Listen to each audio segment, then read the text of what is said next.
me, oh my. Oh me, oh my.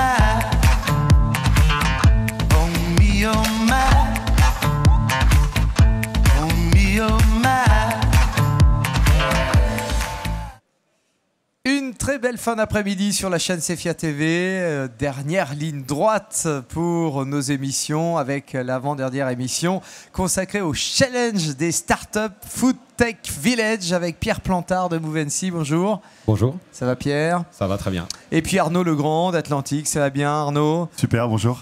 Bonjour à tous les deux. Vous allez pitcher, vous allez essayer de convaincre que votre solution est la meilleure pour celles et ceux qui passent dans les halls, devant les écrans, pour venir vous voir du côté du hall 6 sur ce village des startups. On va commencer dès maintenant avec vous, Pierre. Pierre, on s'était déjà vu l'année dernière, je crois. Vous avez de la chance, hein, 2 années de suite. Pierre Plantard. Donc, vous êtes 3 associés à avoir créé Movency en 2018. Pierre Plantard, vous êtes le président. Vous avez un doctorat en biomécanique et en informatique. François Morin, un serial entrepreneur avec un MBA en poche obtenu au Canada. Et Franck Multon, qui est professeur d'université, qui vous accompagne également dans cette aventure. Vous avez un rôle bien défini, chacun d'entre vous. Le vôtre, c'est lequel? Moi, c'est la technique et l'opérationnel. C'est principalement de produire les produits et de les vendre aussi. Et vous êtes à l'origine de l'idée de la start-up, sans annoncer, bien sûr. C'est ça, ça a été réalisé pendant ma thèse. Ça match entre vous? Très bien, super.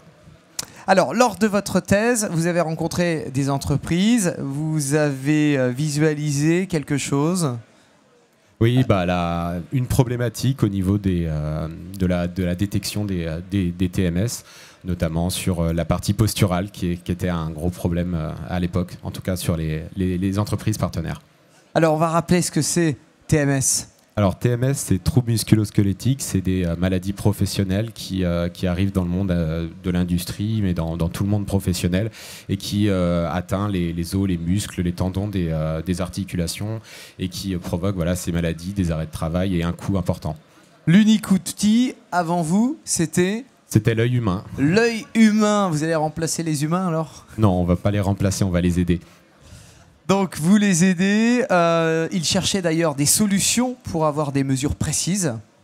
Et justement, donc on va savoir cela dans quelques instants puisque vous allez pitcher. Je vous invite à vous diriger du côté de cet espace pitch. Arnaud Legrand ira dans quelques instants également pitcher. Arnaud, vous êtes le créateur d'Atlantique créé en 2018. C'est ça. C'est tout frais. Tout récent. Tout récent. Le bébé est tout neuf. Vous êtes ingénieur agro de formation, ingénieur en environnement et en énergie. Vous êtes bardé de diplômes. Donc il y en a. Il y en a là-dedans, comme on dit. Hein.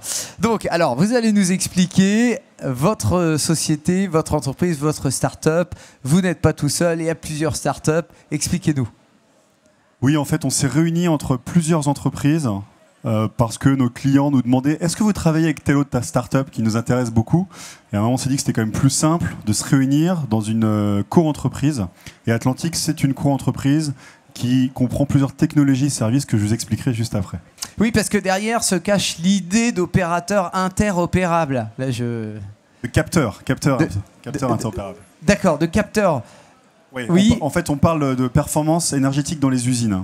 C'est ça. Donc 4 sociétés, Agjoule, Enerdigit, Entech et Enque. Alors, il en manque une. C'est très dur, hein. C'est très dur à expliquer. Alors aidez-moi. Alors, NKE, Wateco, c'est une société à Lorient.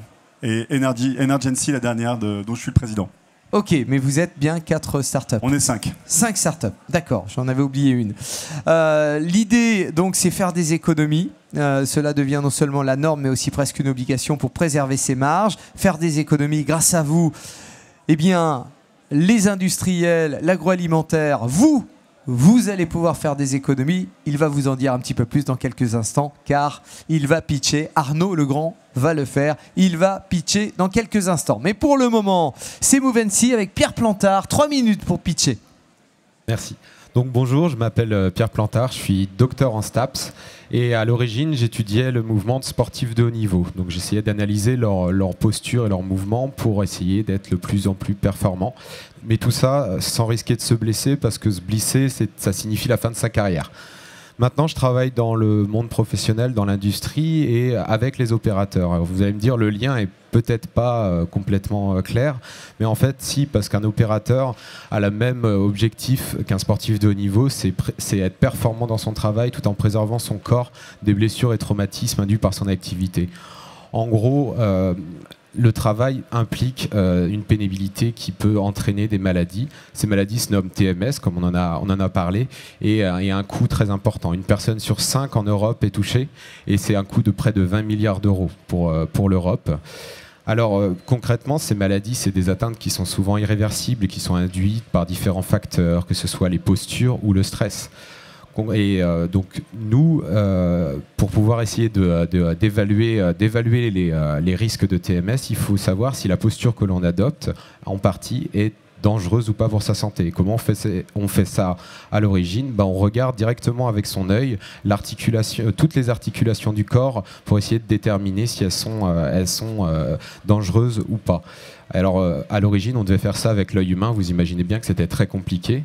Alors, nous, on a développé un système qui permet d'obtenir les postures des personnes en 3 dimensions et au cours du temps, qui sont tout de suite reproduites sur leurs jumeaux numériques et qui permet par la suite de déterminer le risque de troubles musculo-squelettiques de manière très simple. Donc on n'utilise pas de capteur, on ne met pas une combinaison entière sur l'opérateur. C'est très simple, on a juste une caméra. On place juste une caméra devant le poste de travail. La personne et l'opérateur n'ont juste à travailler. Et nous, on arrive à déterminer si ces postures sont dangereuses ou pas. Donc, on s'adapte aussi aux besoins du client. C'est vrai que si on a des ergonomes en interne, ils peuvent utiliser directement l'outil dans leur process interne, mais on propose également de la prestation qui permet aussi de proposer des aménagements des postes de travail afin de réduire le risque de maladie et le nombre de maladies professionnelles. Donc voilà, c'est un travail qui est issu de 5 ans de recherche parce que utiliser une caméra dans un milieu industriel, c'est pas si simple que ça, surtout pour traquer un mouvement en 3 dimensions. Et donc on a développé des algorithmes qui permettent de rendre utilisable ce type de caméra pour de la captation du mouvement. Donc on a nos premiers clients qu'on a déjà eu notamment grâce au CEFIA de l'année dernière dans le domaine de l'agroalimentaire. Donc on en est très content et on a des super retours de leur part. Et donc moi je vous invite fortement à venir nous voir Hall 6 pour en discuter si vous avez des problématiques de maladies professionnelles dans vos usines. Voilà, je vous remercie. Merci beaucoup Pierre Plantard, Movency. Vous avez une idée? Vous avez super intéressant.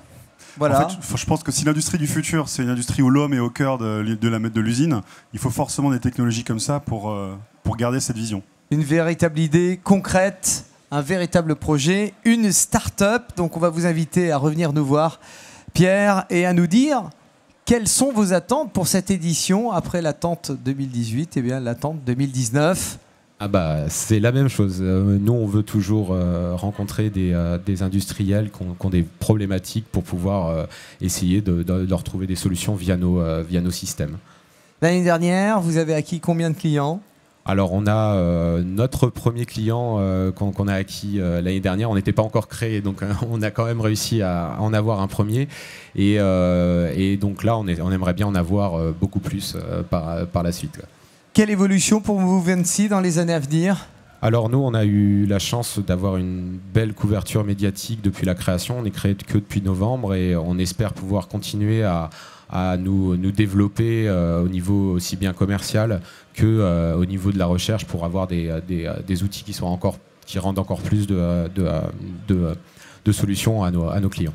Vous revenez du CES de Las Vegas, je crois. Exactement, ouais. Une super couverture médiatique, donc le salon de la technologie à Las Vegas, qui était une super vitrine avec des industries françaises comme mondiales qui ont les mêmes problématiques. C'est pas quelque chose de français. Vous avez acquis des clients? Oui, on a eu quelques-uns là-bas également. Et donc ça augmente, c'est vachement bien. Ça match, ça fonctionne bien pour vous. Vous êtes content? Ouais. Eh bien, nous aussi, on est satisfait que vous soyez satisfaits. Vous étiez là au cœur de cet espace déjà l'année dernière, ici sur le plateau de Cefia TV. Dans un instant, nous allons partager le mot de la fin avec vous. Mais avant, le challenge des pitchs, c'est avec donc Arnaud Legrand. Ok, donc moi je vais vous parler de performance énergétique dans les usines. En fait, la réalité c'est qu'aujourd'hui, quand on est industriel, on est obligé de faire des économies parce que la réglementation vous pousse à le faire, parce que vous avez une démarche RSE en tant qu'industriel et que vous voulez que votre usine soit plus durable, avec des produits plus durables et un process plus durable. Alors souvent, vous commencez par installer du capteur. Vous installez des capteurs de consommation d'électricité, eau, gaz, pour suivre vos fluides, parce que la facture du fournisseur, une fois par mois, ça ne suffit pas. Après les capteurs, souvent il y a un besoin de transférer ces données avec de l'Internet des objets parce qu'on n'a pas envie de lire quand on est opérateur de maintenance chaque capteur avec sa valeur régulièrement, une fois par semaine, une fois par mois. Donc transférer ces données avec de l'informatique industrielle sécurisée sans fil, c'est un nouveau challenge en plus du capteur. Et derrière ces données brutes, ce qu'on observe, c'est que souvent les industriels, seulement 2 sur 10 utilisent vraiment des outils adaptés pour traiter ces données. Souvent, c'est un tableur bien connu qu'on connaît tous, qu'on utilise tous, et qui n'est pas du tout fait pour gérer le temps réel de toutes ces données qui arrivent. Alors, ce qui est intéressant, c'est que quand on commence à analyser ces données avec un système de management dédié à l'énergie, comme la prod, comme la maintenance, donc comme la GPAO, la GMAO, on commence à faire 5, 10, 15% d'économie d'énergie. Donc ça, on l'a constaté chez nos clients. On a plusieurs clients déjà depuis un an, donc on a notamment la société ENAF, que je ne vous présente pas en Bretagne, et le groupe Agrial, plusieurs usines dans la même filière finalement, la charcuterie. Et on a observé que dès qu'on branchait ces capteurs en temps réel dans une plateforme de visualisation, tout de suite on voyait les gains qui apparaissaient, et notamment les gaspillages. Et donc avec ça, faire 5, 10, 15% sur des factures qui peuvent représenter plusieurs dizaines, voire centaines de milliers d'euros, accessibles sans investissement, puisque le capteur aujourd'hui est quasiment devenu une commodité. Donc c'est ça la valeur qu'on propose. Donc Atlantic, c'est la réunion de 5 entreprises, une boîte de capteurs qui s'appelle NKE à Lorient, une boîte qui fait de l'Internet des objets, donc OET à Rennes. On est aussi nous-mêmes Energency, un logiciel de visualisation avec de l'intelligence artificielle. Et on propose aussi de la flexibilité sur le réseau et un bureau d'études pour justement structurer les projets cas par cas. Donc la société a moins de 6 mois. Alors évidemment, il y a 5 sociétés plus matures derrière. On a levé 2,5 millions pour notre innovation. Et si vous voulez en savoir plus et faire des économies sur votre process, venez nous voir aussi au Hall 6 sur le même village Foodtech. Voilà. Il aime le teasing, il l'a prouvé à l'instant, effectivement. Arnaud Legrand, vous allez pouvoir vous installer, revenir nous voir en passant derrière les caméras. Pierre Plantard. Ah bah, moi, ça me parle de l'optimisation de la performance. Et là, de la performance énergétique, c'est quelque chose qui pour nous, nous parle énormément. Donc, ça représente bien ce qu'on voit d'une entreprise dans le futur, clairement. Il a bien pitché. Super bien, mais il est habitué. Ouais, vous vous êtes arrangé au début, le challenge des startups. Alors, donc on termine avec cette question, ces 2 questions. Quel est votre objectif ici sur le Cefia ? Alors nous, on a beaucoup de clients déjà dans d'autres secteurs industriels, donc dans l'automobile, le papier, la chimie et l'agroalimentaire. On a quelques références, donc on est là pour aider les industriels vraiment à aller sur ces sujets industrie du futur avec des projets qui en plus ont du sens RSE, avec ce genre de technologie. Et donc effectivement, pour nous, le CFIA, c'est une super vitrine pour montrer notre technologie qui est rennaise, nantaise, Quimper. Voilà, on est vraiment un pool de technologie régionale et donc ça fait du sens de venir ici. Vous avez déjà Cetis, ENAF. Alors Cetis, c'est un constructeur de portes et de fenêtres dans l'ouest qui est autour de Nantes, cette usine. Effectivement, on a plusieurs clients qui arrivent régulièrement. Ouais. Et vous aimeriez bien une grande référence dans l'agroalimentaire, à bon entendeur. Donc allez-y, n'hésitez pas, le village des startups. Dans quelques années, vous vous voyez où ?